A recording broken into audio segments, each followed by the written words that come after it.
Včeraj iz ljubljanskega studia 136, to so vesti na vesti. Bivši predsednik uprave največje domače banke Kramarjev Marjan je januarja na svoj tekoči račun dobil nakazanih 1 milijon evrov, ki si jih je za nagrado izplačal po 6-letnem vodenju NLB.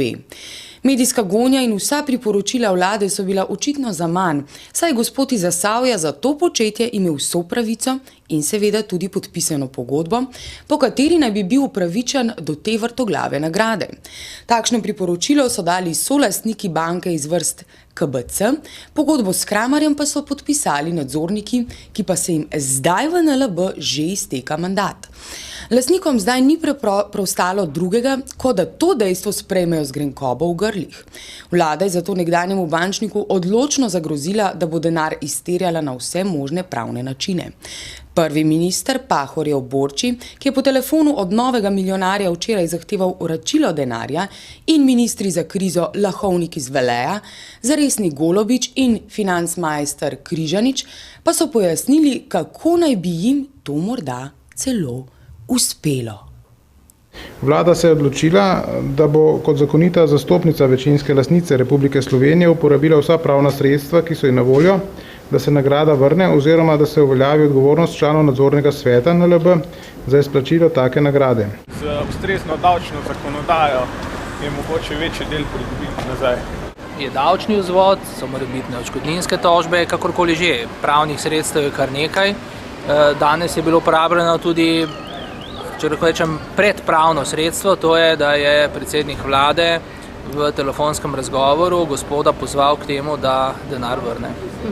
Jaz sem v telefonskem pogovoru z gospodom Kramerjem ta poziv tudi povedal. Dejal mi je, da o tem doslej še ni razmišljal. Jaz pa sem mu odvrnil, naj začne razmišljati takoj. Notranja ministrica Kresalova Katarinca je svojemu kolegu Alešku Zalarju poslala odgovor, v katerem njeno ministrstvo pojasnjuje, zakaj se je generalna državna tožilka Brezigarjeva Barbka ujela preiskovalcem afere Patria v njihove komunikacijske lovke. S strani generalne policijske uprave smo dobili pojasnila v zvezi z vsemi obtožbami vrhovne državne tožilke.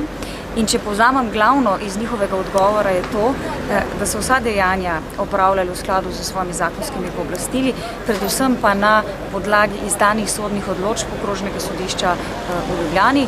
Ob tem so še poudarili, da vse, kar delajo v skladu z navodili vodje te mešane skupine za preiskavo, ki je bila ustanovljena. Torej, na podlagi res natančnih pojasnil ugotavljam, da ni nobenega dvoma v to, ali so ravnali zakonito in pravilno in imam namena izvesti kakšnega dodatnega nadzora nad njihovim delom.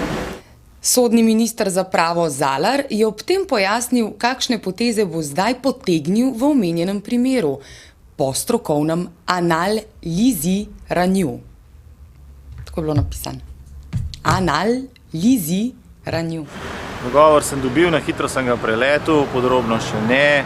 Očitno je, da imamo dve povsem protislovni informaciji Ministrstva za notranje zadeve in generalne državne tožilke in treba bo natančno pogledati celo zadevo in potem videti, kako naprej.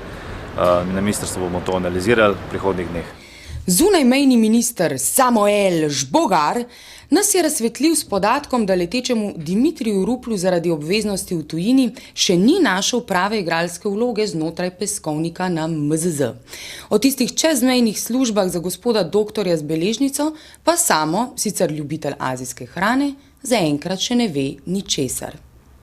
Glejte, jaz sem se včeraj zvečer vrnil iz tujine po zelo dolgi turneji, tako da včeraj zvečer sem se vrnil z ministrom, bivšim dr. Ruplom se še nisem sestal, se pa mislim v kratkem z njim srečati in bo skupaj se pogovorila in ugotovila, kaj bo delo v zunanjem ministrstvu. Vse drugo so pa samo namigovanje in špekulacije. Mislim, da bo od tega dogovora in pogovora odvisno, kaj bo pač počel v zunanjem ministrstvu.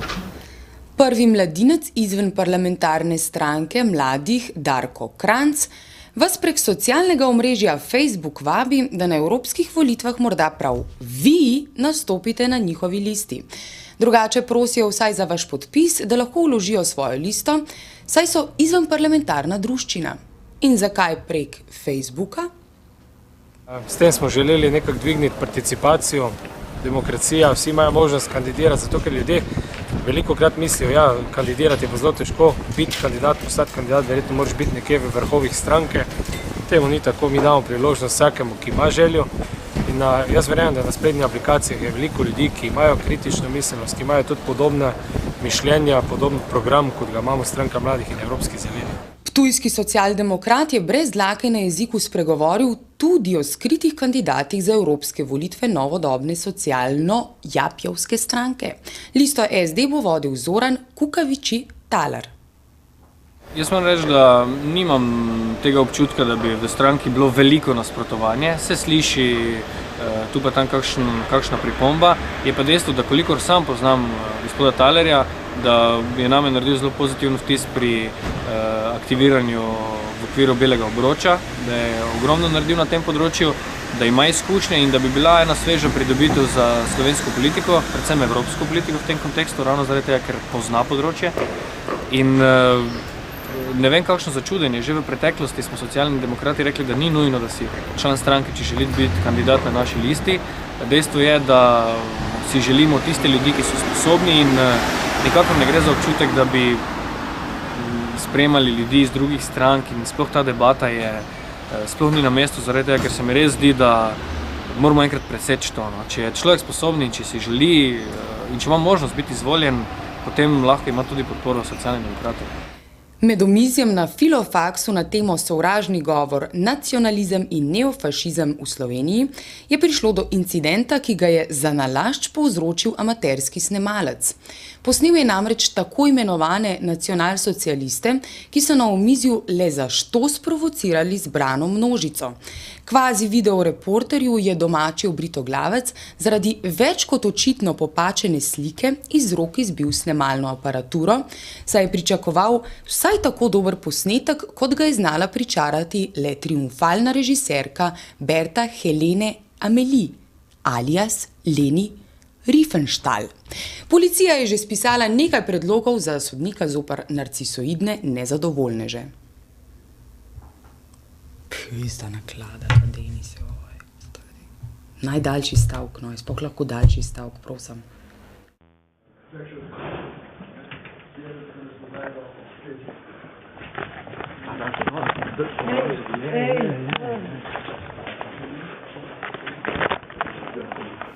O veliki noči, komentar dneva, Robert Friškovec.